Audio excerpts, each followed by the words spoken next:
todos, mi nombre es Luis Carrasco y soy el profesor de la asignatura Gestión y Administración de Desastres 1 del Magíster en Gestión de Riesgo de Desastres y Cambio Climático. En esta tercera cápsula vamos a tratar la toma de decisiones de forma individual y de forma grupal. Lo primero que vamos a hacer es vamos a ver el tema etimológico, las definiciones, que nos van a dar luces frente a este tema que pareciera trivial, que pareciera muy común, pero sin embargo en nuestra área estamos hablando de decisiones que tienen algún sesgo especial y que finalmente responden precisamente a lo que etimológicamente significa. Respecto a la indagación sobre el origen etimológico de la palabra decisión, hay que decir que proviene del latín decisio, decisionis, el cual significa una opción seleccionada entre otras. Por lo tanto, aquí ya nos queda claro es que nunca va a haber una decisión única, o va a ser muy difícil que haya una decisión única. Muchas veces cuando yo les planteaba en las cápsulas anteriores que alguien tiene muchas opciones, pero hay una opción muy clara y es una opción que tiene mayor peso, mayor claridad, definitivamente ahí no hay una decisión. O por lo menos no hay una decisión tan compleja como la que estamos planteando. ¿Por qué? Porque la decisión ya está tomada. Es una opción única, es un camino único. Era la única posibilidad que teníamos, era el único camino que teníamos, porque la otra ni siquiera daban para opciones, no daba para seleccionar. No había un alter, no había un otro. Era la única decisión que podíamos tomar. Sin embargo, los problemas surgen cuando tenemos varias opciones. Hay otras que son tan buenas como la correcta, cuando hay opciones que son malas o tan malas unas como otras, en donde tenemos que elegir aquella que cause menor destrucción o que nos permita rehacernos con mayor facilidad. Hay un tema, digamos, que subyace frente a este tipo de decisiones. Ahora, cuando estoy hablando, porque alguien podría decir, mire, si son todas malas, no vamos a tomar ninguna decisión.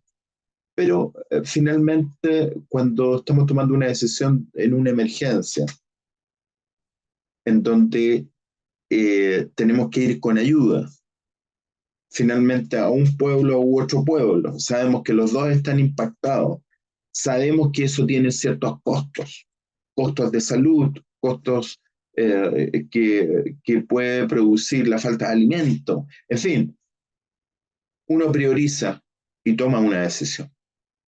Ve cuáles tienen un mayor grado de resiliencia, vemos cuáles tienen una mayor posibilidad de ayuda posterior. Bueno, y recurrimos a una opción por sobre la otra.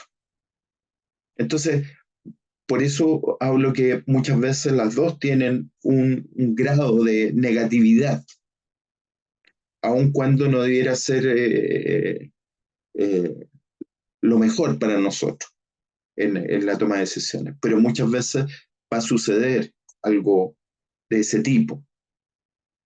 Muchas veces también están los temas de pérdidas, ¿no? Si yo opto por reparar el puente A o el puente B, sabemos que si yo reparo el puente A, van a ser impactados los que están ligados al puente, al otro puente que no va a ser reparado inmediatamente, porque no hay comunicación, porque no va a haber alimentación, porque finalmente a lo mejor la alimentación va a ser aérea y es mucho menor, eso significa restricciones, en fin.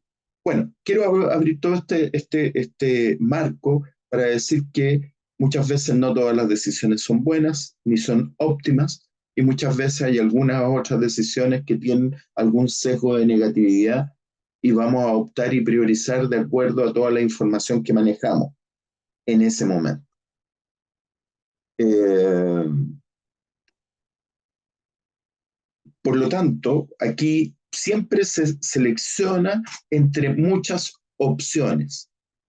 Eh, el prefijo de señala la separación, caedere significa cortar, talar, y el sufijo sion que indica acción. Entonces siempre hay una acción y de aquí se entiende que decidir implica seleccionar entre muchas opciones. Ahora, si nos vamos a la Real Academia Española, se define decisión con dos sentidos. Primero, como la determinación, resolución que se toma o se da en una cosa dudosa.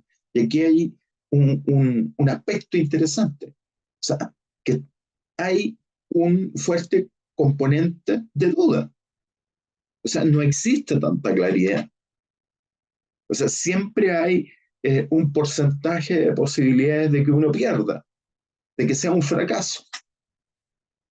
Y segundo, como la firmeza de carácter. Entonces, cuando uno toma una opción frente a una duda, además este carácter viene acompañando, ¿cierto?, con la seguridad de que uno entiende que es la mejor opción. Por su parte, el Diccionario General Etimológico de la Lengua Española se define decisión como determinación, resolución que se toma o se da en alguna cosa dudosa, lo que coincide precisamente en este componente que nos trae cierto dolor de cabeza. De otro lado, para islas, y aquí hay algo muy interesante, la palabra decisión, según sus raíces griegas, proviene de crisis, que significa separar, juzgar y decidir. O sea, si no hay crisis, no hay nada que decidir. No hay nada que juzgar, no hay nada que optar. Entonces, esos son precisamente las crisis, cuando hay un momento agudo en donde nosotros tenemos que optar por una posibilidad. También alguien me señalaba a mí que está frente a un escenario de caos. Caos, por definición, desorden. Y precisamente el antónimo es cosmos, orden. Entonces, cuando está todo ordenado, no necesitamos de este tipo de decisiones ni necesitamos de este tipo de especialistas. Incluso, a lo mejor si estamos en algún momento de orden, el especialista va a estar mirando más allá, 2 pasos o 3 pasos adelante, para poder establecer cuáles son los cuadros que vienen y cuáles podrían ser los impactos que pudiésemos tener en el futuro. Porque muchas veces estamos en un cuadro de cierto control, de cierto dominio, pero sabemos que podrían venir a futuro nuevos cuadros. Por ejemplo, eh, estamos en un racionamiento de agua, está todo controlado, toda la gente con agua, pero si el cuadro meteorológico continúa, esa agua que tenemos acumulada en estanques se va a acabar. Por lo tanto, el cuadro se va a modificar. Por lo tanto, estamos en cosmos y pasamos a caos o vamos a pasar una situación aguda que nos va a llevar a tomar una decisión. Vamos a pasar a tener una crisis. Bueno, tenemos también la definición del diccionario de Cambridge. Una decisión se define como una elección que hace sobre algo después de pensar en varias posibilidades. Entonces, aquí estamos diciendo, usted va a pensar de acuerdo a su formación, de acuerdo a la información que tiene. Sin embargo, esa decisión es una decisión rápida, bajo presión, pero rápida, porque no tenemos mucho tiempo. Muchas veces las decisiones en cuadros meteorológicos, cuando se tiene muchísimo tiempo, tenemos 72 horas. Y hay algunas, como puede ser un terremoto, por ejemplo, en que las decisiones son ex post el momento de crisis y tienen que ser inmediatas, porque las pérdidas, porque lo que puede derivarse de esa emergencia, evidentemente puede ser algo peor. Bueno, en todas estas definiciones que les he presentado se pueden identificar con claridad tres elementos usados para explicar la toma de decisión. La concepción del proceso o del procedimiento, la elección del curso de acción y la solución de problemas o situaciones de oportunidades. Vamos a hacer una pequeña explicación de cada uno de estos elementos. La concepción de proceso en términos generales,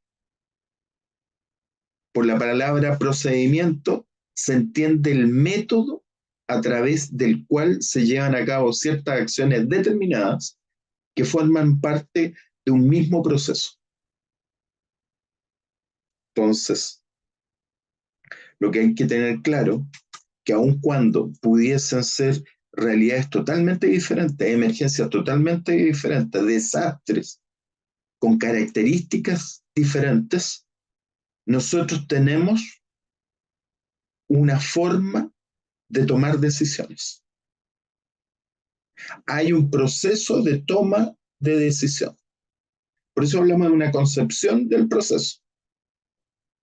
Entonces hay un procedimiento que nosotros respetamos y que nos lleva a tener un cierto orden, una cierta lógica en la toma de decisiones.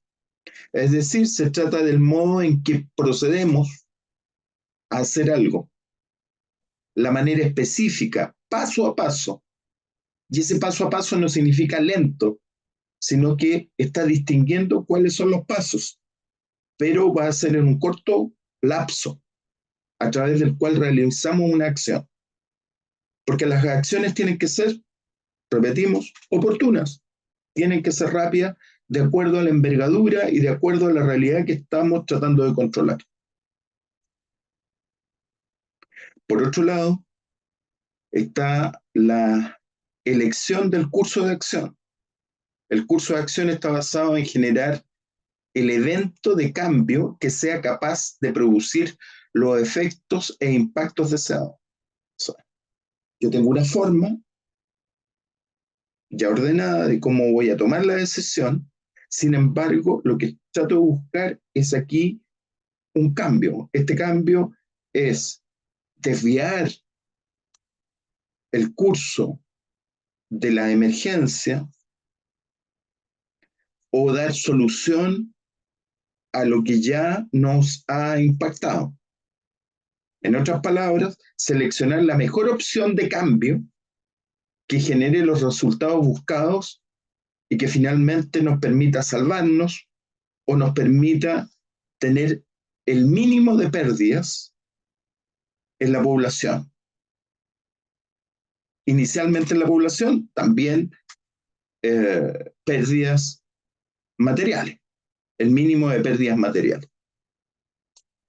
Entonces, si ustedes dan cuenta, el primer hecho, digamos, ¿cierto?, cuando estamos viendo el tema del procedimiento y después cuando tomamos la decisión para obtener el mejor resultado.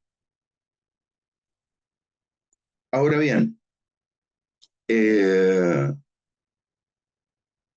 la solución de problemas o situaciones de oportunidad es la resolución de problemas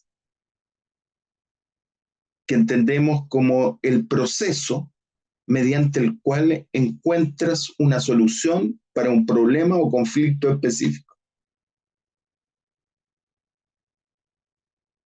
Existen muchas soluciones posibles para resolver un problema, por lo que es importante aplicar un proceso de resolución de problemas que nos lleve a encontrar la mejor solución. Entonces, frente a una opción, yo tengo que ir ajustando cuál sea la mejor solución para el problema.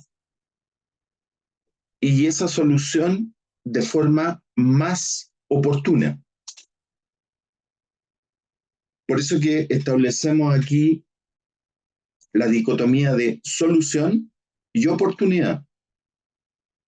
porque de alguna forma lo que yo busco es un cambio, pero estoy buscando cuál es la solución que más se ajusta en los tiempos que yo tengo. Entonces eso es fundamental frente a una emergencia, a un hecho crítico, a una situación catastrófica.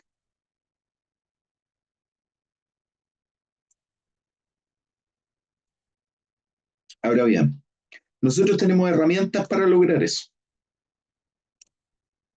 Hay una cuestión que aquí lo vamos a presentar como una técnica, como un elemento básico para ordenarnos. Pues si yo meto mucha información en el cerebro, es probable que el cerebro colapse por tanta información que me llegue. O finalmente, muchas veces cuando lo colocamos dentro de un computador o una máquina, lo que requerimos es procesar y de alguna forma también tener algún ordenamiento. Entonces, esta técnica supone que cuando a mí me llega esta información, yo sea capaz de, en pocos movimientos, poder ordenar esta información para tomar una decisión. Entonces, aquí estamos hablando de los mapas mentales. MAT es una representación gráfica, es una técnica, es un diagrama de ideas o conceptos relacionados entre sí y que te ayudarán a organizar y entender mejor la información relacionada con un tema principal. Entonces, volvemos al tema de que no podemos actuar con toda la información porque no toda la información va a llegar de inmediato, ni tampoco podemos trabajar con un gran volumen de información, ni toda la información que llega es relevante. Entonces, siempre hay una idea principal. El mapa mental es una herramienta de estudio que facilita el aprendizaje porque permite visualizar ideas en forma de esquemas. Es decir, de un concepto se desprenden otros relacionados con el tema principal. Entonces, a partir de la idea de lo que yo quiero lograr, puedo ir desprendiendo brazos hacia las líneas que yo quisiera desarrollar. Por ejemplo, a lo mejor la idea principal en este caso es el evento de una inundación. Yo pudiese tener dos brazos. ¿Cómo controlo esa inundación? ¿O cómo controlo el impacto de esa inundación? Y por otro lado, ¿cuáles son las acciones que yo debo realizar para evitar que la gente se muera?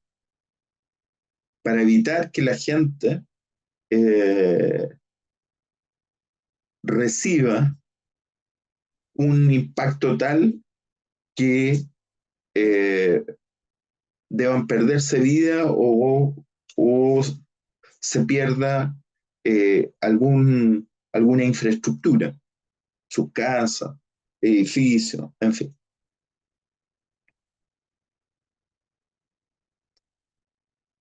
Esta técnica fue desarrollada por el experto de educación inglés Tony Buzan con el objetivo de sintetizar la información a la mínima expresión posible. O sea, lo que hace aquí a través de estos esquemas es que nosotros seamos capaces de meter ideas de forma simplificada, prácticamente en una palabra, y que nos permita ver la globalidad del problema. De esa manera se evita la redundancia y se jerarquizan y conectan las ideas claves. O sea, muchas veces cuando en este mapa mental se van produciendo ramas o brazos que finalmente se alejan de la idea principal, de alguna forma uno entiende que o son menos importantes o son elementos que están muy alejados o requieren de muchas acciones antes de llegar a lo que nosotros queremos. Bueno, aquí eh, he puesto algunas características por un lado, entonces decimos que los mapas mentales, el objetivo es de sintetizar la información relevante a la mínima expresión posible para una toma de decisiones correcta y rápida. Cuando yo realizo este mapa mental, ¿cierto? Que lo voy graficando, inicia siempre desde el centro de la hoja y coloca ahí la idea central. ¿Cuál es el tema que vamos a tratar de solucionar? Por otro lado, ¿cierto? Este mapa mental sintetiza la información. O sea, aquí no requerimos de cuadernos y hojas escritas, sino que finalmente ideas que son significativas para el experto, porque el experto ya tiene un bagaje, ya tiene elementos para poderlos utilizar. A ver, veamos algunas características.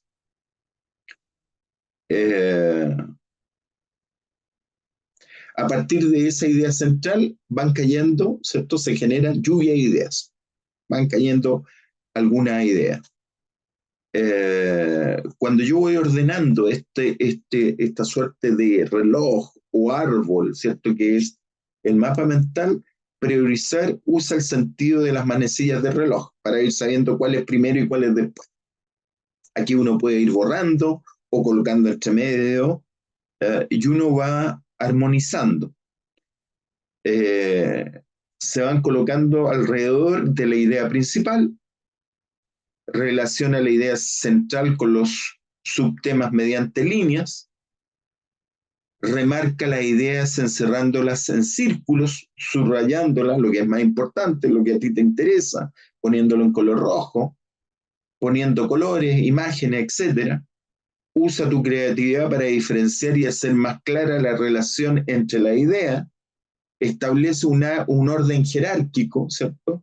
Lo que es más grande, lo que va de cierto color, bueno, ahí uno le va dando una jerarquía y finalmente no tiene límite. O sea, yo muchas veces he visto esto en emergencias puesto en grandes pizarras y en grandes papelógrafos, que inclusive son privilegiados antes que la pantalla del computador, porque uno ahí puede borrar, rayar.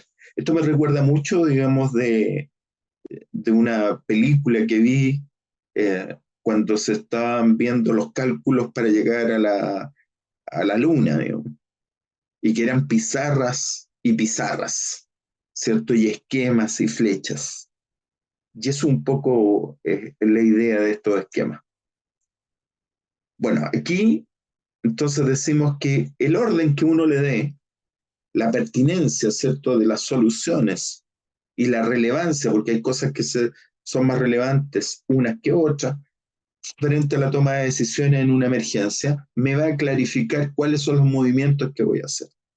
Aquí hay un esquema hecho, ¿cierto?, como para llenar, digamos, en donde está la idea principal, cuáles son los asuntos que yo voy a desarrollar, pongo ejemplos de acciones, ¿ya? Sobre estos ejemplos de acciones, qué detalles o qué tipo de situaciones nos encontraríamos, y algunos se van alargando en otros colores para saber en qué nivel está. Por ejemplo, este rojo de aquí está en el mismo nivel de este de acá. Entonces, aquí están los asuntos relacionados y aquí están las primeras respuestas y después las acciones que siguen. Y eso todo en una pura hoja, en un puro esquema que me ayuda a clarificar cuál va a ser mi decisión. Y aquí he puesto ya, hay algunos que tienden a poner dibujitos, más colores para ir clarificando, pero yo me quedo con el anterior, simplemente si uno lo tiene claro, pero hay algunos que muchas veces colocan, digamos, dibujos, fotografía, para clarificarle también a los, a otras personas que estén viendo su información. Siempre existen barreras naturales que se producen en la expresión y el desarrollo y la interpretación de los datos. O sea, siempre vamos a tener problemas.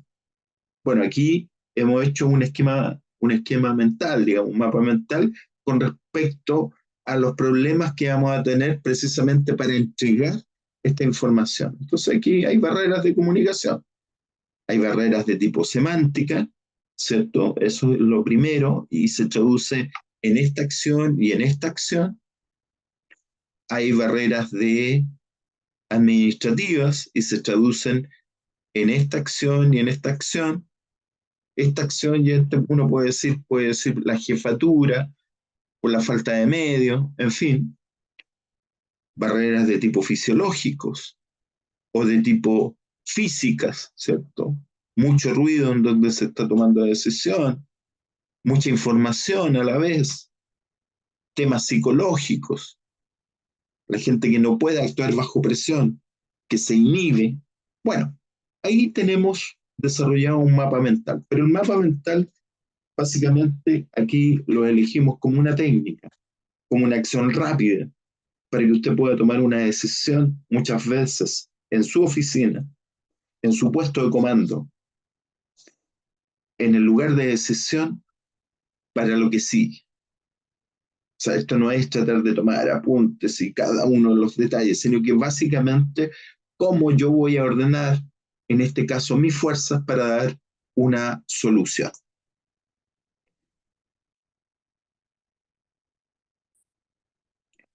Ahora, nosotros hemos hablado de decisiones individuales y de decisiones grupales. Las decisiones individuales son tomadas por una persona, mientras que las decisiones grupales involucran varias personas que trabajan juntas para llegar a un consenso. O sea, ya el hecho de que yo diga varias personas, por definición inicial, esas tienen que llegar a un acuerdo. Por lo tanto, ahí estamos hablando de una situación, un ruido que se nos produce en la toma de decisiones cuando son muchos, cuando los comités son muy grandes. Cuando alguien dice, mira, vamos a hacer un puesto de comando y está lleno de gente, en que todos pueden votar o todos pueden sugerir o pueden objetar.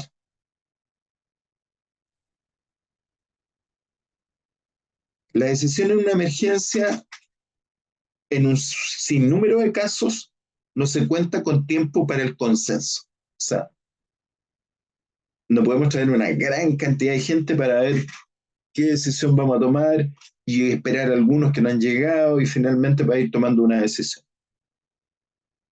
El tema del consenso aquí es una situación que va en sentido contrario. Ahora bien, eh, de tal forma que la decisión grupal es una decisión individual asesorada. O sea, en nuestro caso, en nuestro caso, la decisión grupal va a ser una decisión igual individual, pero asesorada por el grupo, no de consenso, donde el líder necesariamente debe tomar la decisión. O sea, igual va a ser uno el que va a tomar la decisión y con cierta asesoría. Bueno, aquí tenemos el caso puntual de lo que pasó, ¿cierto? 2020, 2021 con el tema del COVID en el mundo entero, en donde la decisión la tuvo que tomar un presidente, un primer ministro, alguna persona, ¿cierto? Algún ministro de guerra o de defensa, asesorado por varios técnicos.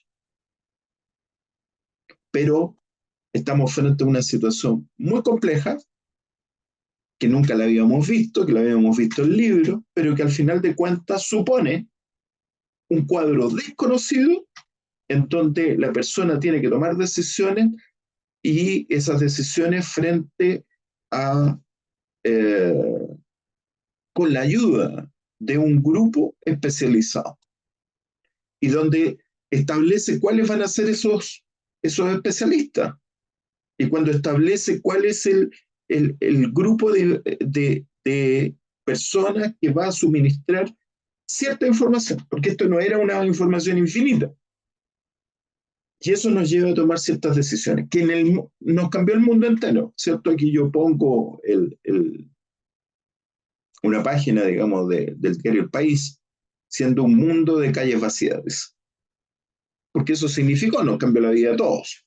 Chile específicamente, nos cambió la vida a todos, no, nos fuimos de cosas presenciales al teletrabajo, no podíamos salir, teníamos que, ¿cierto?, pedir permiso para ir a comprar, había una cantidad de permisos, algo que creíamos imposible un día o que era de película, cambia, y esas tomas de decisiones sin tener ningún parámetro cercano, porque se hablaba de algunas pandemias, ¿cierto? La gripe española, pero eran de principio de siglo.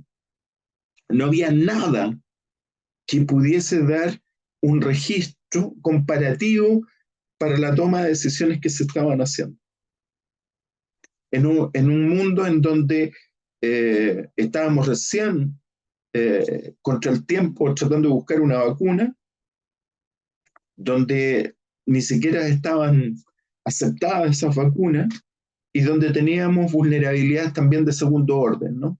No teníamos buenos hospitales, no habían ventiladores, no habían buenas casas, no había, no toda la gente usaba agua, temas de limpieza, en fin, había un sinnúmero de situaciones que se tuvo que tomar en un breve plazo, eh, donde también fue un poco de ensayo de error, donde se murió mucha gente,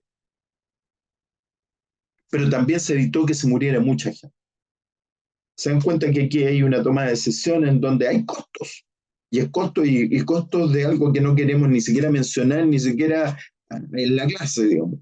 Gente muerta, pero hubo gente muerta. Y donde lo peor que se podría haber hecho es no haber tomado una decisión. Y aquí se toma una decisión, se toma un curso de acción y finalmente se logra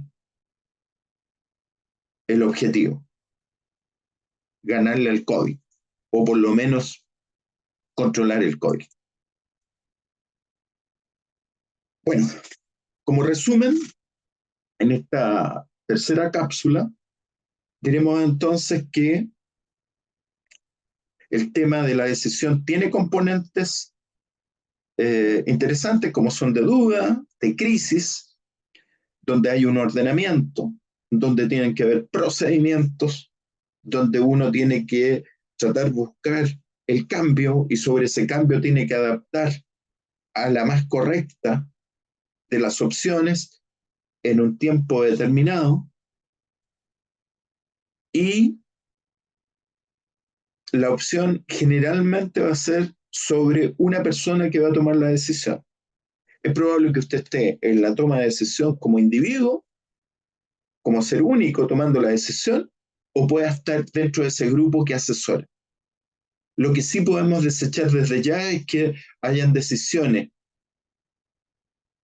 efectivas en que uno tenga que recurrir a un gran grupo de gente que esté tomando decisiones por cosas. Es probable que en alguna instancia alguien lo haga, pero finalmente en lo práctico tiene que llegar a que una persona sea la que está tomando una decisión. Tomé el ejemplo del COVID, que es el más cercano, pero también podría haber tomado un ejemplo de guerra, no lo quise tomar, que finalmente muchas veces recae sobre una persona y también son cuestiones que se tienen que tomar en muy pocas horas, y los costos de no tomar una decisión pueden ser muy altos, y la opción como tal también tiene sus costos, como lo que hemos visto en el tema de pandemia. Pues bien, hemos terminado nuestra tercera cápsula para luego pasar a la unidad que sigue. Nos estamos viendo. Cualquier cosa, ustedes ya saben, el sistema a través de la plataforma, y pueden hacer consultas a mi correo, luis.carrasco@utem.cl, a través de la misma plataforma, donde también hay algunas evaluaciones formativas, donde llegaremos finalmente a una evaluación sumativa al final de la asignatura Gestión y Administración de Desastre 1 de el magíster en gestión de riesgo de desastre y cambio climático. Nos estamos viendo. Hasta la próxima.